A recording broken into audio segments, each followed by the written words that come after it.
You've spelunked into the Matt Cave.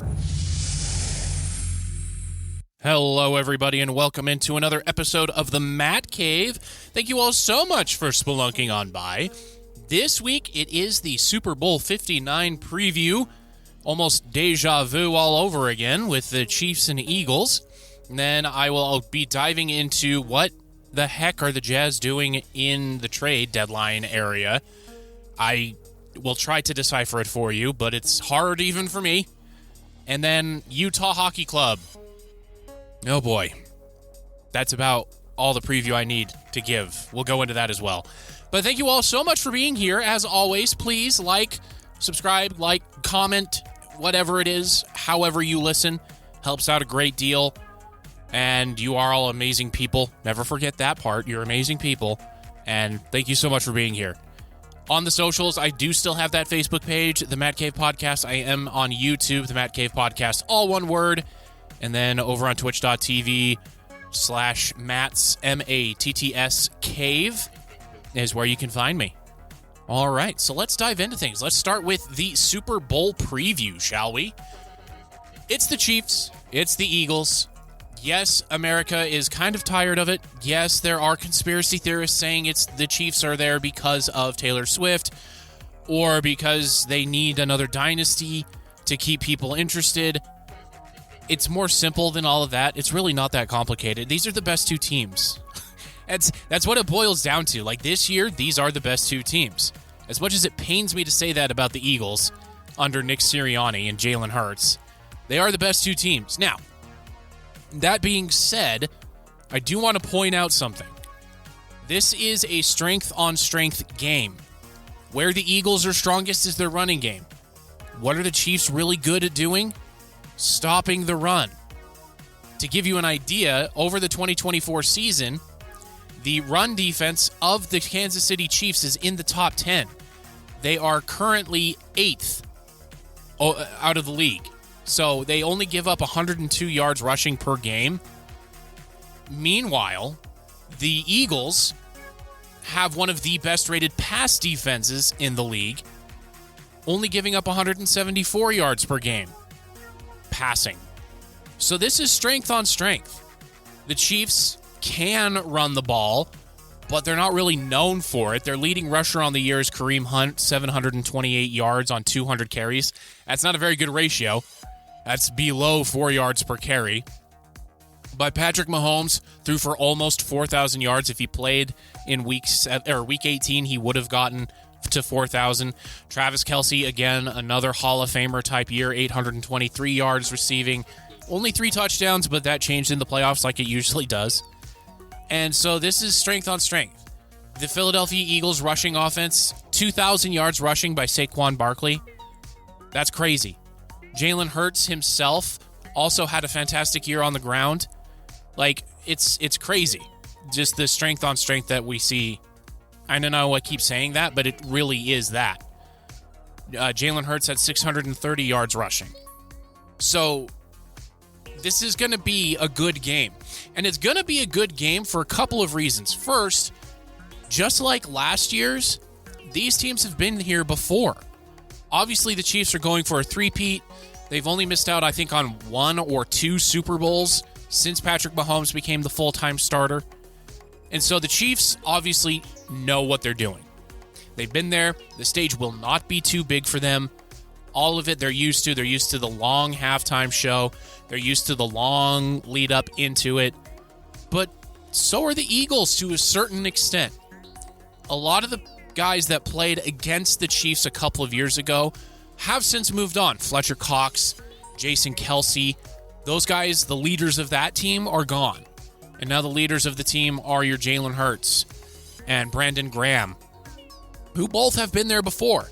So have the majority of the Eagles' skill position players, except for Saquon Barkley, which is where I'm kind of going here. The key to this game isn't Patrick Mahomes. It's not Jalen Hurts. It's not even Travis Kelce. It's not the team's defenses. It's Saquon Barkley.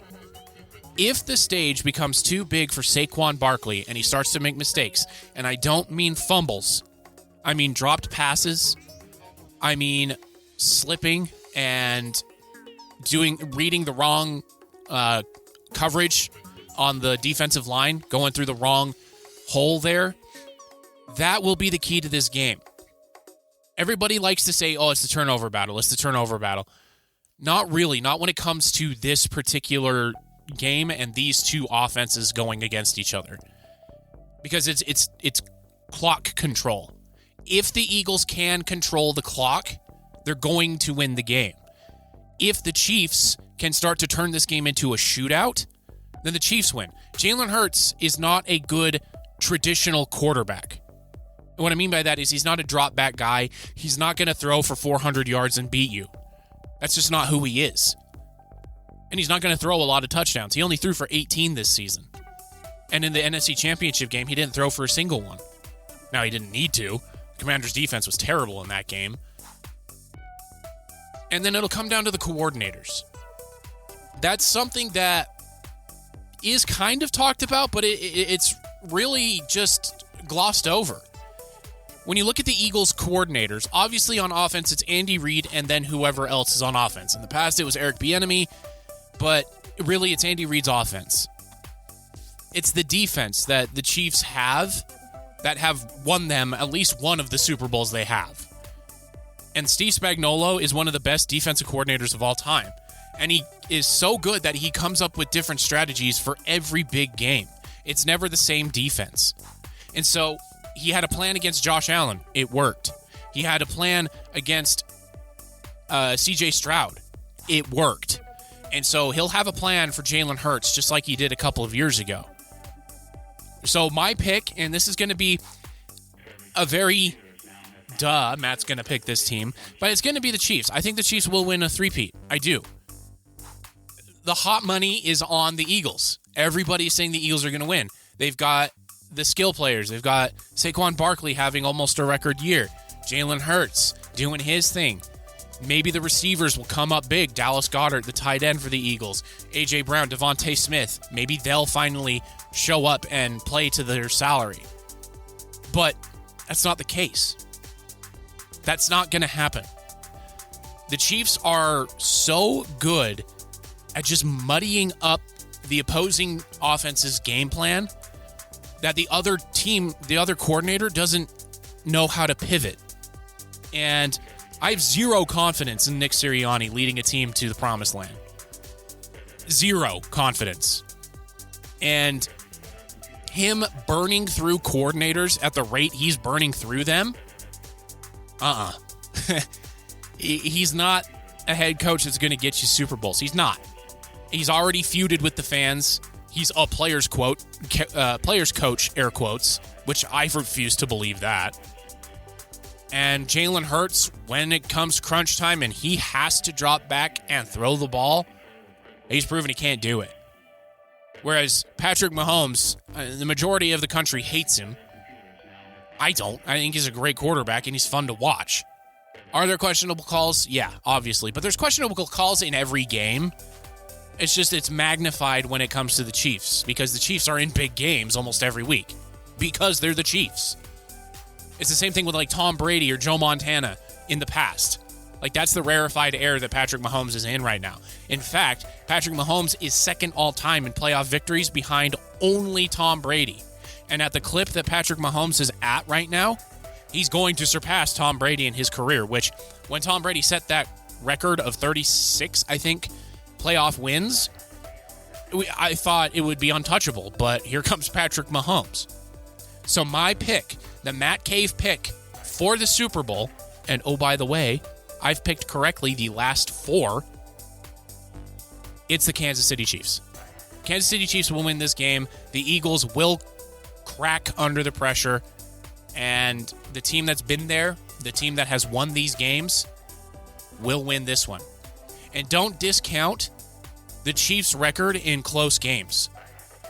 Going back last year, so that's 17 games, they have won 17 straight games that were decided by one score or less.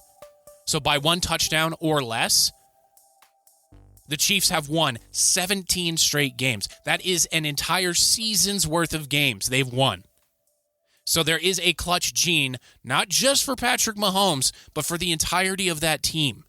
And it starts at the top with the head coach and the coordinators. They trust each other. They know what's going to happen. They know the game plan, and they go and they execute it. Whereas with the Eagles, when things start to crash and they start to burn, they panic. And that comes from Nick Sirianni. So I've got the Chiefs winning this one. If I have to give you a score, I would think it would be in the neighborhood of like 28-24, something like that. Because, like I tell you every year, the Super Bowls are weird. The timing of the teams is thrown off. There's longer commercial breaks. There's a longer halftime. So it takes longer for these guys to get into the flow of the game. And then there's usually always something weird that happens. An injury or an extended timeout because of a technical difficulty like we had in the Ravens 49ers Super Bowl. Something weird happens. So just the Chiefs. That's where we're at. The Chiefs are going to win the Super Bowl. And by the way, I'm right the last 4 times. So I've got a pretty good track record. All right, let's move it on. Moving on to hockey and the Utah Hockey Club, also known as the team who does not want to win at home, a.k.a. the team that finds a way to lose, a.k.a. one of the most frustrating things I have seen in my life. And this is coming from a BYU fan and a Utah Jazz fan. Watching this team play in the Delta Center is terrible. It's terrible. There is a funny statistic that the Utah Hockey Club is in the top 5 in the league when it comes to first period scoring. They average 3 goals a game in the first period. But then the other 2 periods, especially the third period, they're the worst in the league in scoring goals. Then the second and third period, they're the worst. Out of 32 teams, they're either 30 or 31 or 32. That is the team that we have here in Utah. I am still going to stick by my playoff pick because right now they're just 6 points out of the final wild card spot, so they're not out of it. The next 2 to 3 weeks will tell us exactly what's going to happen, because if they remain in this spot, I think they're just going to sell. The expiring contracts and the veterans that they have on the team, they're just going to sell and then try to beef up in the offseason. That's what I think should happen. There's a lot of injuries going on. Dylan Guenther's still out. He is skating again in a non-contact jersey. That is great news because we all assumed, per Andre Trigny, that he was going to be out for a very long time. It's just a long time. And now Logan Cooley is out indefinitely with a lower body injury. And in hockey, I've told you this before, but I'll say it again. In hockey, they just classify upper body, lower body injury. That's it. That's all they have to do. And that's per the collective bargaining agreement. And I like it. I do. I think it's more privacy to the player. It's more privacy to the treating physicians and team for these guys. So it could be a broken finger or it could be a separated shoulder. Like, that's for the player and the team to know. We don't need to know that as fans and media. So that's 2 young goal scorers-ish. I mean, Logan Cooley's not having the greatest of years, but Dylan Guenther was leading the team in goals. Now Clayton Keller is by only 2, and Dylan Guenther's been out for 2 months. So this team is very frustrating, and there have been a couple of blockbuster deals. I talked about the Mikko Rantanen one. That was pie in the sky. I was really hoping Utah could sneak in on that one and get Mikko Rantanen and make him the face of the franchise, but it didn't work out that way. And JT Miller now is going from the Canucks back to the New York Rangers, where he made his name. I thought the Utah Hockey Club could have got in on that one because if you're not aware, in Vancouver there was a fracture in the locker room between 2 star players, JT Miller and, forgive me, I cannot remember his name right now, but those 2 guys. And Vancouver basically said, all right, one of you guys is being traded then. Whoever gets the best return is who's being traded. So Vancouver wasn't playing favorites. So JT Miller goes. I was really hoping Utah could get in on those sweepstakes as well. Turns out they couldn't because Vancouver still wanted players back. The tricky part with Utah is all of the pieces that teams want are the ones that Utah has as untouchable. Dylan Guenther, Clayton Keller, Sergei, even Vejmelka is untouchable at the moment because he is the best goalkeeper the team has. That's not saying terribly much, but he is the best one they have. And then a couple of the younger defensemen, Michael Kesselring is having a fantastic year in my opinion. So a lot of those guys are untouchable, and then the tradable pieces they have don't move the needle enough for those other teams to be able to give up those superstars. So that's where Utah is in this weird spot. So they need a team that is going to commit to the tank that has those star quality players on their team.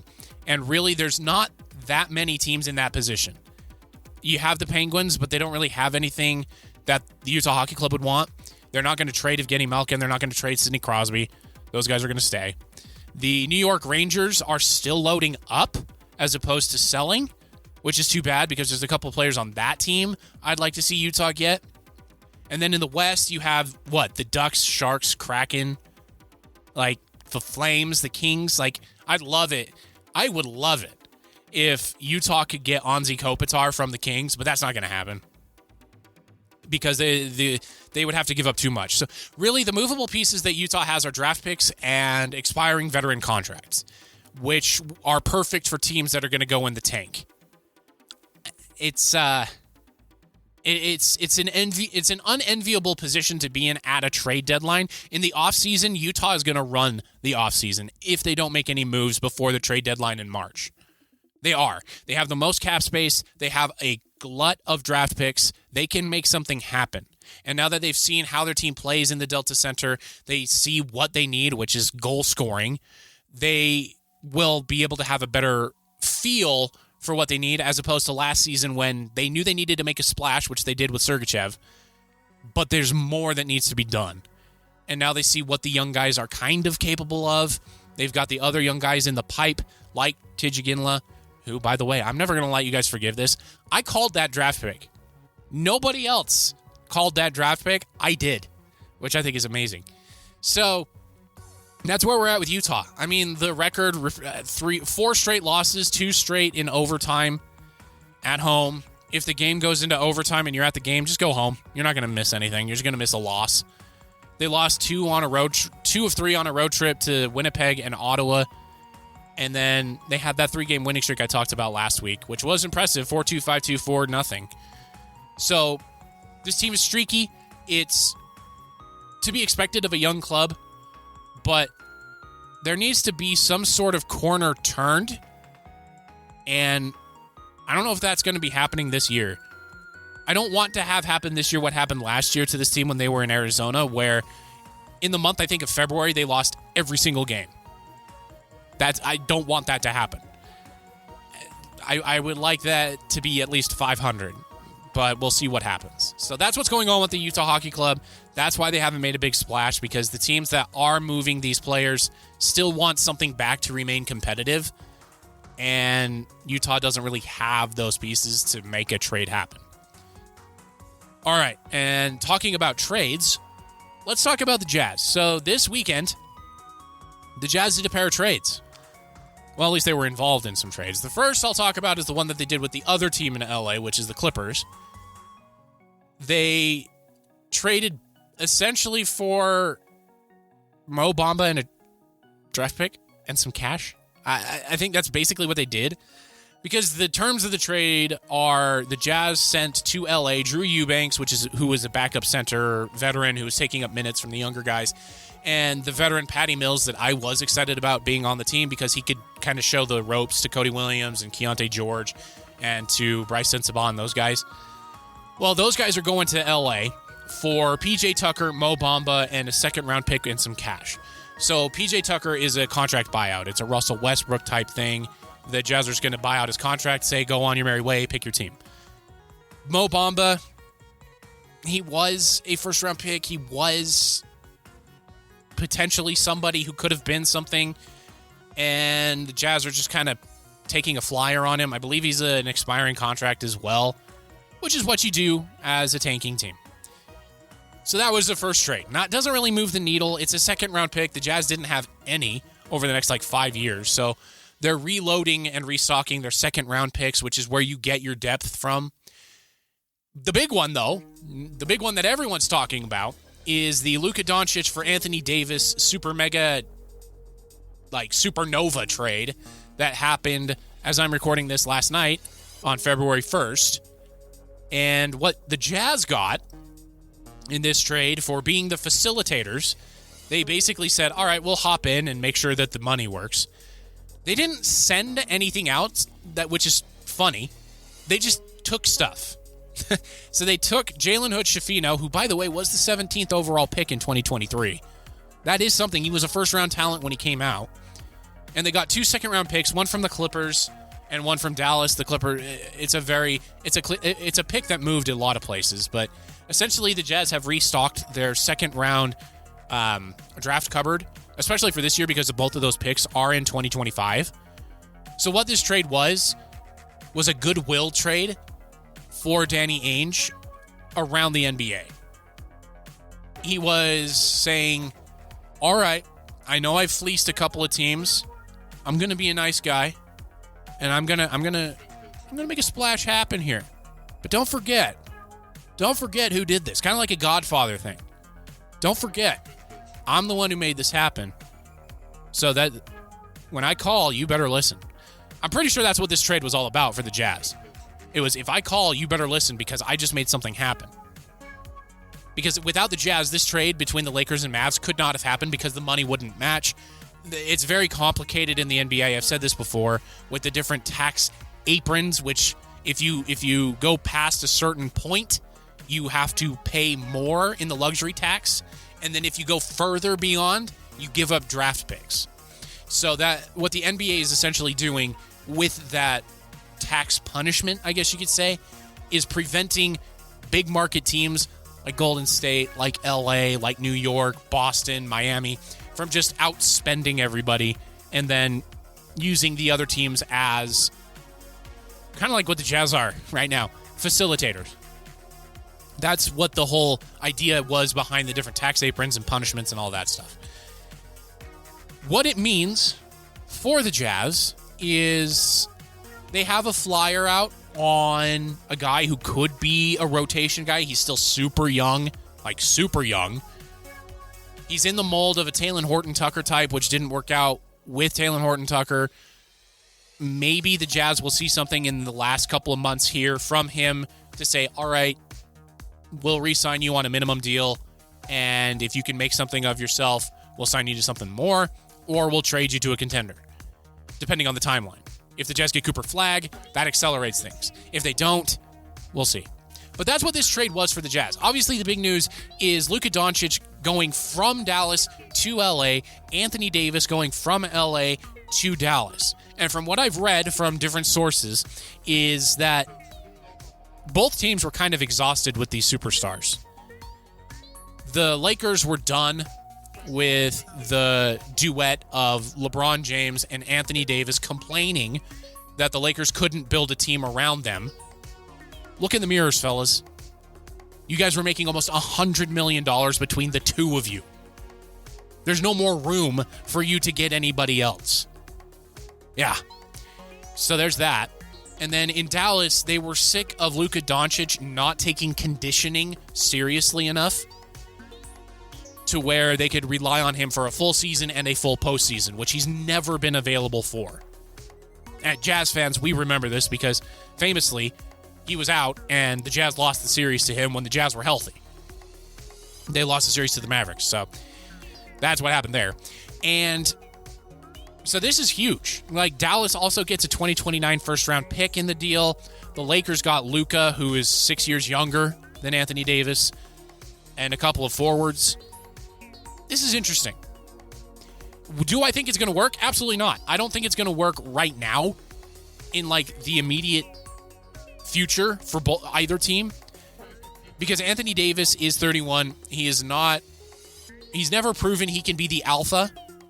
And he's going to join Kyrie Irving, who is also proven he can't be the alpha. And so what's going to happen in Dallas? Like, what's going to happen with those two guys?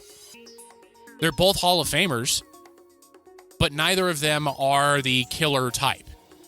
The Jason Tatum, if you want to go back in time, the Reggie Miller, the Allen Iverson, the Michael Jordan, the Magic Johnson, Larry Bird, guys who just take over a game. Like, you can always count on Anthony Davis to score 25 points, 9 rebounds, 5 assists. Like, that's in the bank every game. But there's no other switch to him. Whereas with those other guys like LeBron James, there's a switch. And he turns on, he takes over a game.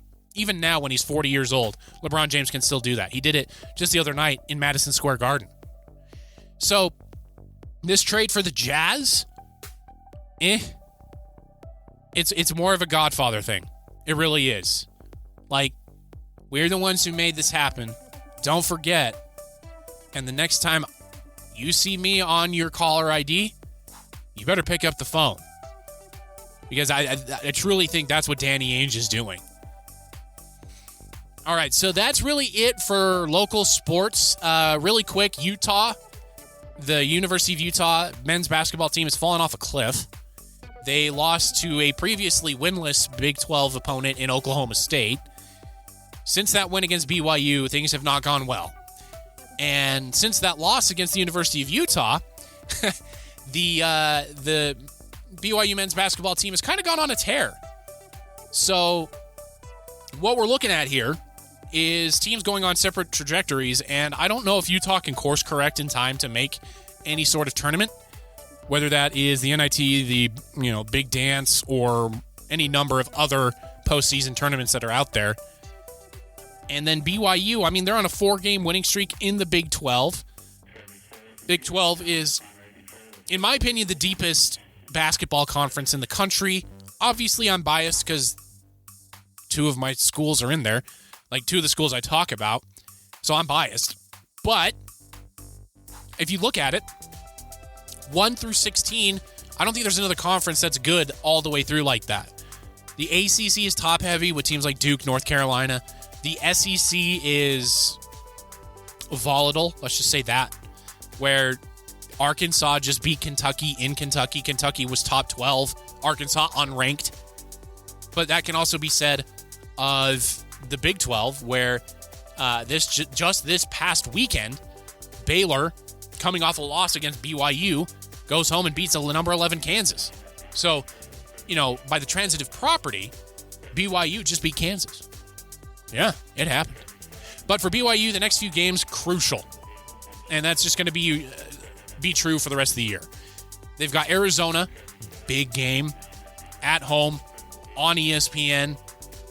Then they travel to Cincinnati on ESPN2. That's a big game. West Virginia was ranked for most of the season. They go there. Then they come home, face off against a Kansas State team that has been ranked for a lot of the year. Then they face off at home against Kansas, who is a blue blood program. And then more games against Arizona teams. Huge games. The final 2 games of the season are huge. At Iowa State, who has been a top 5 team for the most of the season. They'll fall out of the top 5 because they lost to an unranked team. But then they face off in the Holy War against Utah.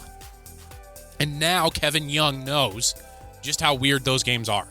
So hopefully they'll be better prepared. But as this young team gets more road under those tires, they're getting better. They're beating good teams. Cincinnati is a good team. They demolished them. Baylor is a very good team. They beat them in overtime. Central Florida is a bubble team for the NCAA tournament. They beat them by 6 on the road.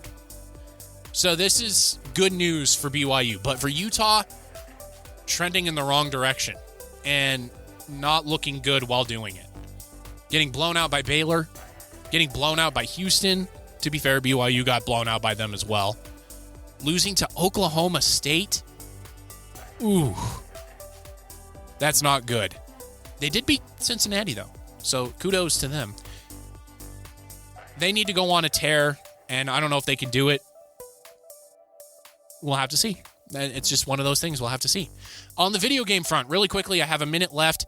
This month is exciting for me. There's 2 games that I'm really looking forward to that are coming out. First is Sid Meier's Civilization 7. I will be getting that one. I have early access to it. It launches for everyone who doesn't want to pay extra money on February 11th. For everyone who does want to pay extra money, that comes out on the 6th. So I will be playing that this coming weekend. And then later in the month, it'll be the new Monster Hunter game. I'm very much so looking forward to that one as well. It comes out February 24th, and I will be playing that one going into March. So, big games. Monster Hunter Wilds, is the name of that game. February 27th. It is going to be a good one. So it's a good month for games. I will have a couple of game reviews ready for you as we go through the month of February into March. So it's a good time to be a gamer again. Some good games coming out. So thank you all so much for being here. I appreciate each and every one of you, and I will see you all next week post Super Bowl when we spelunk back into the Matt Cave.